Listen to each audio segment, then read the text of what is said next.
ஒரு மனிதனின் ஆயுள் அதிகபட்சம் 100 ஆண்டுகளா? ஆனால் பல லட்சம் ஆண்டுகளாக இன்றும் நம்மிடையே உயிருடன் வாழ்பவர்கள் இருக்கிறார்கள். இதை நம்புவீர்களா?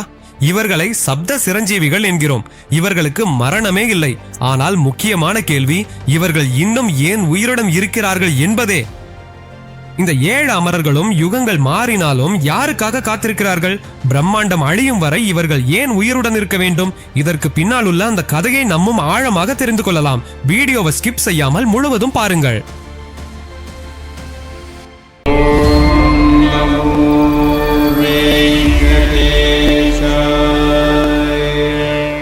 முதல்ல அமரஜீவர்கள் என்றால் பிறப்பு மரண சுழற்சியை வென்று இன்னும் உயிருடன் இருப்பவர்கள். அதனாலதான் இவர்களை நாம் அமரஜீவர்கள் என்று அழைக்கிறோம். இவ்வளவு சிறப்பாக இவர்களை பற்றி நாம் பேசிக்கொண்டு இருக்கிறோம். ஆனால் இந்த 7 அமரஜீவர்கள் யாருக்காக உயிருடன் இருந்தார்கள்? ஏன் உயிருடன் இருந்தார்கள்? இதற்கு பின்னால் உள்ள கதையும் காரணமும் என்ன என்பதை தெரிந்து கொள்ளலாம். முதல்ல ஹனுமான் ராமாயணத்தில் முக்கியமான பாத்திரம், ராமனுக்கானது.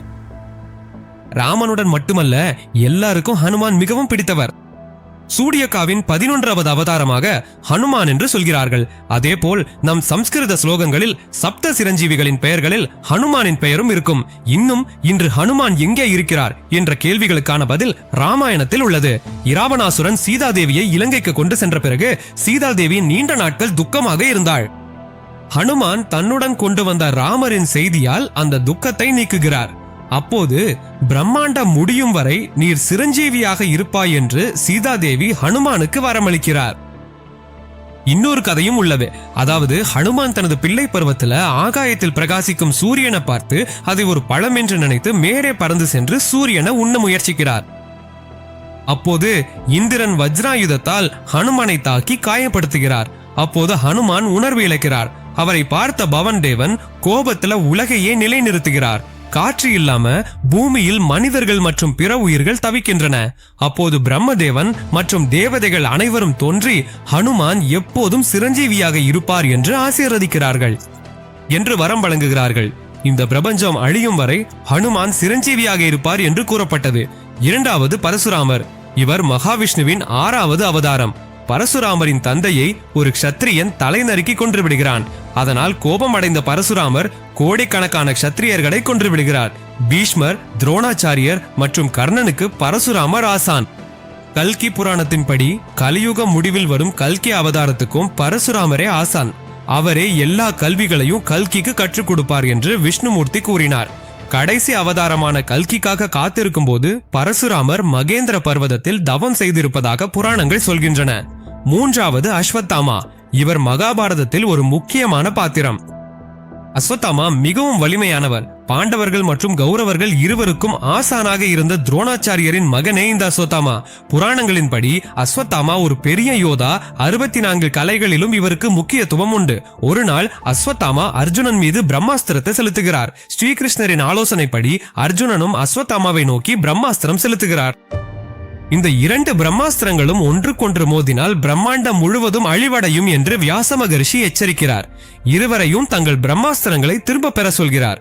அதனால் அர்ஜுனன் தனது பிரம்மாஸ்திரத்தை திரும்ப பெறுகிறார். ஆனால் அஸ்வத்தாமாவுக்கு பிரம்மாஸ்திரத்தை திரும்ப பெறுவது தெரியாது. அதனால் பிரம்மாஸ்திரத்திற்கு ஒரு இலக்கை காட்ட வேண்டும் என்று முடிவெடுக்கிறார். அவன் பிரம்மாஸ்திரத்தை அபிமன்யுவின் மனைவி உத்தராவின் கருப்பையில் நோக்கி செலுத்துகிறான். அவளது வயிற்றில் இருக்கும் குழந்தை பிரம்மாஸ்திரத்தின் காரணமாக கருவிலேயே இறந்து விடுகிறது. அப்போது ஸ்ரீகிருஷ்ணர் அந்த குழந்தையை மீண்டும் உயிர்ப்பிக்கிறார். அதனால் கோபமடைந்த ஸ்ரீகிருஷ்ணர் கலியுகம் முடியும் வரை காயங்களுடன் இரத்தம் வடிகட்டி காட்டில் அலைந்து வாழ வேண்டும் என்று அஸ்வத்தாமாவை சபிக்கிறார். ஒரு நாள் 1109 92ஆம் ஆண்டு பிருத்விராஜ் சௌஹான் மற்றும் முகமது கோரி இடையே நடந்த யுத்தத்தின் போது பிருத்விராஜ் காட்டில் காயங்களுடன் இருந்த ஒரு முதியவரை சந்தித்தாராம். ஆயுர்வேத மருத்துவத்தில் தேர்ந்த பிருத்விராஜ் அந்த முதியவரின் நெற்றியில் இருந்த காயத்திற்கு 1 வாரம் மருத்துவம் செய்தார். ஆனால் அந்த காயம் ஆறவில்லை என்பதால் நீ அஸ்வத்தாமாவை தானே என்று கேட்டாராம். அப்போது ஆமாம் என்று அந்த முதியவர் அங்கிருந்து மறைந்து விட்டாராம். 4வது விபீஷணன். இவர் இலங்கையின் அரசனான இரவணாசுரனின் தம்பி. இரவணாசுரன் சீதாதேவியை கடத்தி இலங்கைக்கு கொண்டு செல்கிறார். அப்போது இரவணாசுரனின் தம்பியான விபீஷணன் பிறருடைய மனைவியை கடத்துவது தர்மம் அல்ல என்று இரவணாசுரனிடம் சொல்கிறார். தன்னிடம் எதிராக பேசினதாக கோபப்பட்ட இரவணாசுரன் விபீஷணனை அவமதிக்கிறார். யுத்தத்தின் போது ராமரிடம் வந்து சேர்ந்தார் விபீஷணன். இராவணனின் சக்தி, பலவீனம் மற்றும் ரகசியங்களை ராமரிடம் கூறுகிறார். இப்படி செய்து ராமரின் வெற்றிக்கு விபீஷணன் முக்கியமான பாத்திரமாகிறார். இராவணனுக்கு பிறகு ராமர் விபீஷணனை இலங்கையின் அரசராக பட்டாபிஷேகம் செய்கிறார். சில ஆண்டுகளுக்கு பிறகு ராமர் தங்கள் அவதாரத்தை முடிக்க முன்பாக விபீஷணன், நானும் இந்த உடலை விட்டு விட போகிறேன் என்று கூறுகிறார். அப்போது ராமர், நானும் மீண்டும் கலியுகத்தின் முடிவில் கல்கி அவதாரமாக வருவேன். அப்போது அதர்மத்தின் மீது தர்மம் வெல்லும் என் முயற்சியில் நீயும் எனக்கு உதவியாளராக இருக்க வேண்டும் என்று விபீஷணனிடம் கூறுகிறார். இப்படி ராமர் விபீஷணனை சிரஞ்சீவியாக ஆசீர்வதித்தார். 5வது வேதவியாசர். இவரது பெயரை நாம் அனைவரும் கேட்டிருப்போம். வேதங்களை பிரித்து எழுதிய மகரிஷி என்பதால் இவருக்கு வேதவியாசர் என்று பெயர் வந்தது. வியாசர் மகாபாரதத்தை நமக்காக கண்களுக்கு முன்னால் நடக்கும் போல எழுதியுள்ளார். விஷ்ணுவின் ஹம்சாவதாரத்தில் பிறந்த வேதவியாசர் அவரது கல்வி அறிவால் 7 சிரஞ்சீவிகளில் ஒருவராக திகழ்கிறார். புராணங்களின்படி வேதவியாசர் கலியுகத்தின் முடிவில் கல்கிக்கு வேதங்களையும் அவற்றின் ஞானத்தையும் கூறி போதிக்க செய்வதற்காக சிரஞ்சீவியாக இருப்பதாக சொல்கின்றனர். 6வது பலி சக்கரவர்த்தி. இவரை அசுரர்களின் அரசன் என்று சொல்கிறார்கள். ஆனால் இவர் ராட்சசர்களுக்கு அரசனாக இருந்தாலும் மிகவும் நல்லவராக இருந்தார் என்கிறார்கள். பல போர்களை செய்து பூமியையும் ஸ்வர்கலோகத்தையும் வென்று தேவதைகளுக்கும் மனிதர்களுக்கும் ஆனார். அப்போது தேவதைகள் மகாவிஷ்ணுவிடம் சென்று தங்களை ராட்சசர்களிடமிருந்து காப்பாற்றுமாறு வேண்டுகிறார்கள். பலி சக்கரவர்த்தி விஷ்ணுவுக்கு பரம பக்தர். விஷ்ணுவுக்கு பலி சக்கரவர்த்தியை கொல்வது பிடிக்கவில்லை. அதனாலதான் வாமனன் என்ற ஒரு பிராமண அவதாரத்தை எடுக்கிறார்.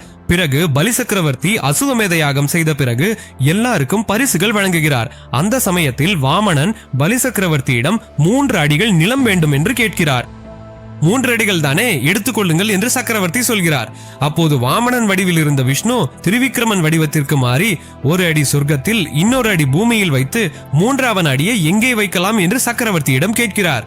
வாமனனே உண்மையில் அந்த விஷ்ணுமூர்த்தி என்று தெரிந்த பலி சக்கரவர்த்தி தன் தலையில் இன்னொரு அடியை வையுங்கள் என்று சொல்கிறார். பலி சக்கரவர்த்தி கேட்கிறார். அப்படி வாமனன் பலி சக்கரவர்த்தியின் தலையில் கால்களை வைத்த போது அவர் பாதாளத்திற்கு செல்கிறார். பலி சக்கரவர்த்தியின் தானத்தன்மையை பாராட்டிய வாமனன், அதாவது விஷ்ணுமூர்த்தி, இந்த பிரம்மாண்டம் அழியும் வரை நீ சிரஞ்சீவியாக இரு என்று ஆசீர்வதிக்கிறார். கடைசியாக கிருபாச்சாரியர். இவர் கௌரவர்களுக்கும் பாண்டவர்களுக்கும் ஆதிகுரு. இவரை கிருபா என்றும் அழைப்பார்கள். மகாபாரத யுத்தத்தில் கௌரவர்களின் பக்கம் கிருபாச்சாரியர் போராடுகிறார். இவர் மாபெரும் வீரர். ஒரே நேரத்துல 60,000 வீரர்களுடன் போரிடும் திறன் கொண்டவர். மகாபாரத போரில் கௌரவர் பக்கம் நின்று எஞ்சிய 3வரில் ஒருவரான கிருபாச்சாரியார் எச்சூழலிலும் சத்திய தர்மத்தை விடவில்லை.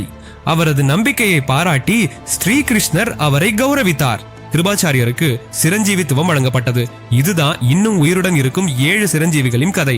இந்த வீடியோ உங்களுக்கு பிடித்திருக்கும் என்று நம்புகிறேன். இந்த வீடியோ பிடித்திருந்தால் லைக் செய்யவும், ஹைப்பர் செய்யவும் மறக்காதீர்கள். இது பலருக்கு சென்றடையும். அதேபோல் இந்த வீடியோ எப்படி இருந்தது, இந்த 7 சிரஞ்சீவிகளில் உங்களுக்கு எந்த கதையோ பிடித்திருந்தது என்றால் ஒரு கமெண்ட் போடவும். இப்படியெல்லாம் இன்னும் பல வீடியோக்கள் பார்க்க நம்முடைய யுனைடெட் வர்ஜின் சேனலை சப்ஸ்கிரைப் செய்ய மறந்து விடாதீர்கள்.